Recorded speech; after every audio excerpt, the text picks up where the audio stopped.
모든 것을 잃고 다시 시작해야 되는 분들에게 어떤 식으로든 어떤 희망의 메시지가 전달되기를 바랍니다. 봄에 경북 지역에서 엄청 큰 산불이 있었죠. 당시에 그 뉴스를 보는데 300km나 떨어진 곳에서 모니터 너머에 있는 사람들을 보는데도 그분들의 어떤 절망이나 막막함이 느껴져서 저도 너무 고통스러웠어요.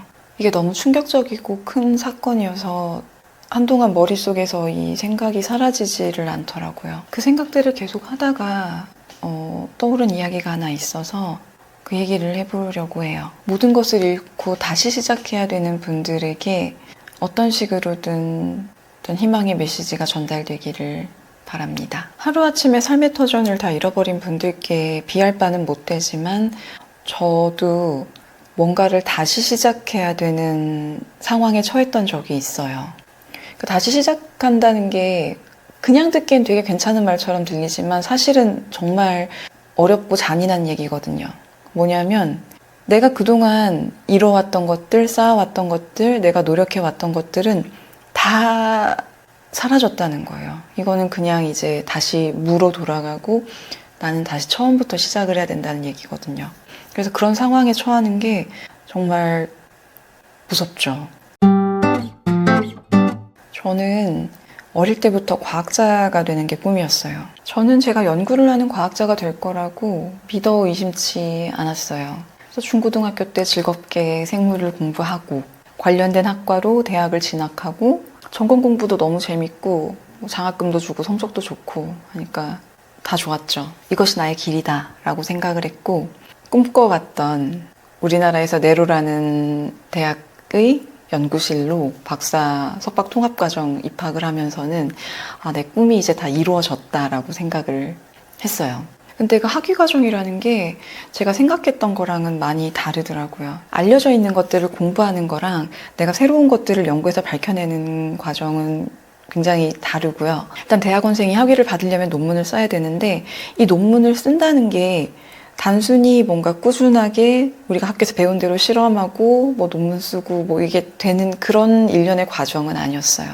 박사과정 자체가 쉽지 않았고 이런저런 어려움들이 많았는데 그래도 그럼에도 불구하고 내가 이거 학위만 받으면 나는 나가서 이제 포닥으로 또 막 나 하고 싶은 연구하고 계속 이렇게 살아야지라는 생각은 계속 하고 있었어요. 그런데 그 박사 졸업을 몇 달 앞둔 어느 날 교수님이 부르시는 거예요. 그러니까 진로에 대해서 얘기를 좀 하자고 부르셔가지고 그때 하셨던 말씀이 앞으로 어떻게 할 거냐 뭐 이런 걸 물어보셔가지고 저는 계속 연구를 하고 싶습니다 라고 말씀을 드렸는데 교수님의 생각은 다르시더라고요.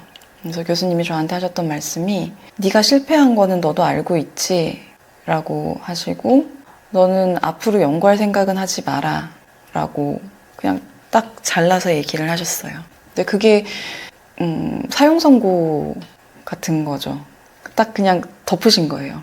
왜냐하면 제가 뭐 기업에 취직을 하는 경우라면 모르겠지만 연구 커리어를 계속 이어나가려면 이제 제가 새롭게 자리를 잡을 곳에서 지금 제가 있는 저희 교수님한테 이 학생이 어떤 학생이었는지 뭐 이런 레퍼런스 체크 같은 걸 할 텐데 그걸 이제 안 해주시겠다는 얘기셨거든요. 그러면 제가 갈 수 있는 곳이 없죠. 근데 그때는 교수님이 그렇게 말씀하신다고 해서 아닌데요, 저는 할 건데요, 저는 할 수 있는데요, 하고 싶은데요, 뭐 이런 식으로 교수님한테 얘기를 할 수 있는 그런 에너지도 더는 없었고 또 무엇보다도 저 자신도 내가 연구를 계속 할 자질이 있는 사람인지에 대한 확신이 없었어요.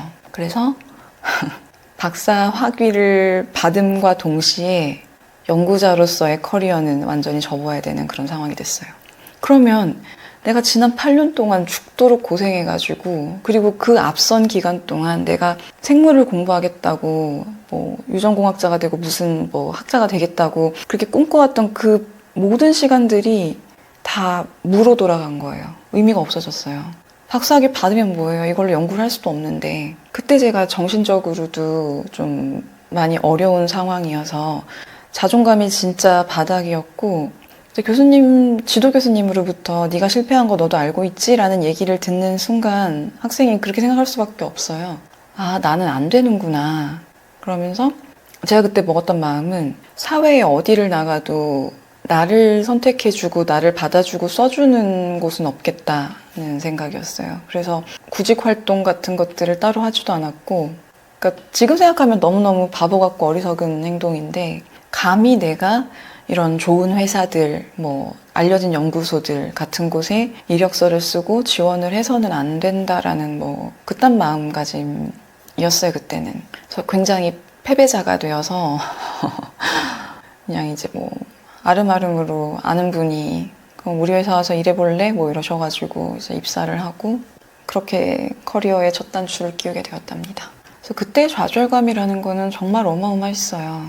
박사학위라는 게 뭐냐면 이 사람은 이제 독립된 연구자로서 본인의 연구를 이어나갈 수 있다는 어떤 증명 같은 거잖아요.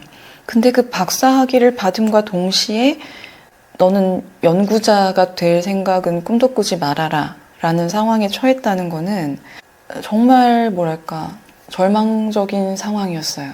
회사에서 전에 하지 않았던 완전히 새로운 분야도 달랐어요. 박사학위 연구한 분야랑 분야도 달랐고 일 자체도 달랐고 그러니까 모든 것들을 이제 제로에서 다시 시작을 해야 되는 상황이 됐어요. 근데 교수님한테 너 연구할 생각하지 말아라 라는 얘기를 듣고 이제 졸업까지 그 몇 달 사이에 제 인생을 또 완전히 바꾸는 어떤 새로운 사건이 하나 생겼거든요.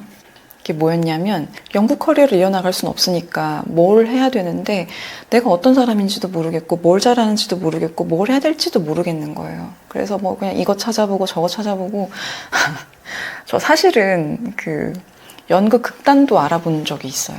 되게 뭐 부끄럽긴 한데 대학에 다시 입학을 해야 되나 뭐 온갖 생각들을 다 했었고 그래서 그렇게 막 여러 가지 번외 활동들을 찾고 있었는데 어느 날 학교 그 공지 메일로 행사 알림이 하나 왔어요. 그 페임랩이라고 하는 대회가 있대요. 이게 과학 커뮤니케이터를 뭐 뽑는 대회인데 3분 동안 뭐 당신의 연구 주제에 대해서 뭐 사람들한테 이렇게 잘 얘기를 하는 뭐 과학 토크 오디션 같은 거다 뭐 이런 공지가 하나 온 걸 봤거든요. 그때 그걸 보고 뭔가 이렇게 스파크가 튀었던 것 같아요. 바로 이제 그 지원서 쓰고 지원을 해서 서류 통과하고 그다음에 학교에서 보는 그 예심하고 쭉쭉쭉 이어져가지고 최종적으로 이제 1년에 10명을 뽑는 그 페임랩 파이널리스트에 들어가서 한국과학창의재단과 함께 과학 커뮤니케이터 활동을 할 수 있게 되었어요.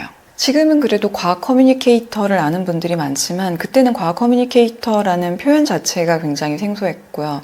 과학 커뮤니케이터가 어떤 일을 하는 사람인지를 모르는 분들도 되게 많았는데 그 과학 커뮤니케이터가 뭘 하는 거냐면 저는 그렇게 생각을 해요. 과학 커뮤니케이터에 대한 정의는 되게 다양하게 있지만 저는 어떤 이 과학을 가지고서 대중들한테 이걸 어떤 형태로든 뭐 강연이든 책이든 글이든 연극이든 어떤 문학 작품이든 예술 작품이든 뭐든 간에 대중들에게 이 과학을 전달하는 그런 역할을 하는 사람이 과학 커뮤니케이터라고 생각을 하고 이 과학 커뮤니케이터라는 게 저랑 되게 잘 맞았어요. 일단 저는 과학을 좋아했고 공부하는 거를 좋아했는데 저는 이 과학의 언어로 적혀 있는 것들을 사람의 언어로 바꿔서 사람들한테 전달하는 게 너무 재밌었어요. 그리고 그거를 제가 스스로 생각하기에도 좀 잘 하기도 했고요. 그리고 특히 이제 저는 어떤 저만의 어떤 해석이나 시선 같은 게 있다는 얘기를 많이 들었거든요. 그러니까 과학을 사람들한테 전달할 때 제가 가지고 있는 내 특유의 어떤 생각이라든가 뭐 관점 아니면 감수성 이런 것들을 과학이랑 섞어서 내가 알고 있는 그 지식이랑 섞어서 이걸 뭐 강연이나 아니면 뭐 공연의 형태로 만들어내는 그런 것들을 많이 했어요. 이렇게 과학 커뮤니케이터 활동을 하면서 그동안 완전히 실패의 역사로만 남았던 저의 어떤 과학자로서의 과거들, 박사학위를 했던 8년, 그리고 과학을 너무너무 좋아하는 아이였던 20년, 이 긴 시간들이 아무것도 아닌 거에서 다시 새로운 의미를 갖는 시간으로 바뀔 수 있었어요.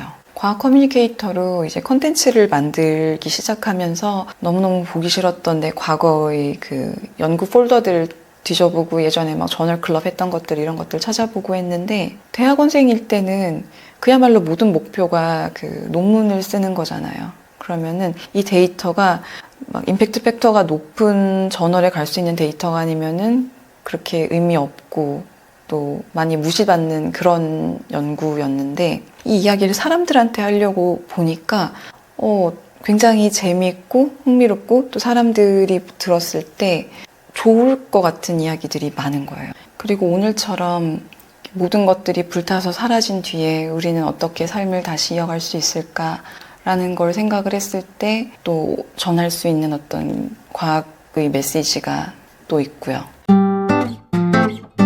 호주에 유칼립투스 나무들이 이렇게 울창하게 모여서 사는 숲이 있어요. 근데 거기에 이제 큰 산불이 난 거예요. 그래서 나무들이 전부 타버렸어요. 순식간에 울창했던 숲이 잿더미가 되어버렸고 사람들은 망연자실했죠. 근데 놀랍게도 4, 5년이 지나니까 그 지역의 식생이 다시 회복되고 있는 거예요. 자연스럽게.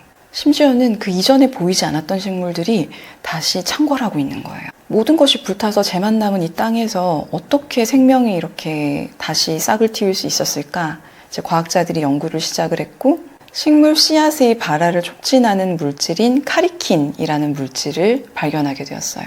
이 카리킨이라는 이름은 호주 원주민 눈가족의 언어에서 연기, 스모크를 뜻하는 말인 카리크에서 따왔는데, 왜냐하면 이 카리킨이라는 물질을 식물이 불에 탈 때 나오는 연기에서 발견을 했거든요. 이 부분도 되게 흥미로운데, 이 카리킨이 식물의 발화를 촉진하긴 하지만 식물이 스스로 만들어서 갖고 있는 물질이 아니에요. 식물 그 자체가 불에 탈 때 그냥 자연스럽게 생성되는 물질이에요, 카리킨은. 식물이 불에 탈 때 카리킨이 만들어지고, 이 카리킨이 잿더미 속에서 이렇게 있다가 비가 오면 땅속으로 스며들어서 오랫동안 땅속에서 이제 깊이 잠들어 있던 씨앗들을 깨우기 시작을 합니다. 파이어 팔로워스라고 하는 그런 특별한 종류의 식물들이 있어요. 이 식물들은 평소에는 발화를 하지 않고요. 땅속에서 10년이고 20년이고 고이 잠들어 있다가 산불처럼 이렇게 큰 사건이 일어나고 나면은 만들어진 카리킨에 의해서 잠을 깨고 싹을 틔우기 시작을 하는 그런 식물들입니다.